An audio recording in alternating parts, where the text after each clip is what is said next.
शहबाज ख्वाजा आसफ जो हैं वो बयान दे रहे हैं पार्लियामेंट के अंदर, वो कहते हैं कि टेररिज्म इमरान खान लेके आया। इससे आप अंदाजा लगा लें कि कितने सीरियस लोग हैं।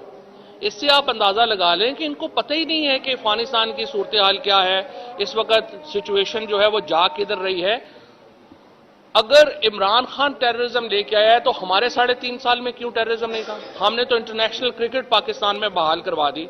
हमने पाकिस्तान को पहली बार जो थे वो टूरिज्म डेस्टिनेशन पाकिस्तान जो था, अगर आपको याद हो 2021 में 2020 और 2021 में चल रहा था फ्रॉम टेररिज्म टू टूरिज्म।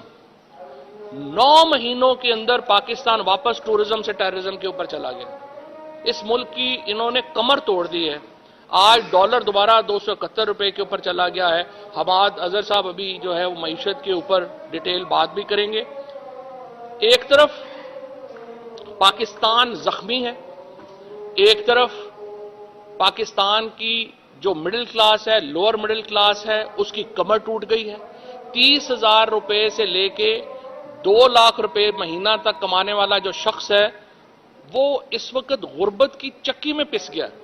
उसको समझ ही नहीं आ रही बच्चों की फीस कैसे देनी है, तेल की कीमतें जो हैं वो किधर चली गई हैं, और उसके बाद दहशतगर्दी वापस आ गई। अब जब इस कदर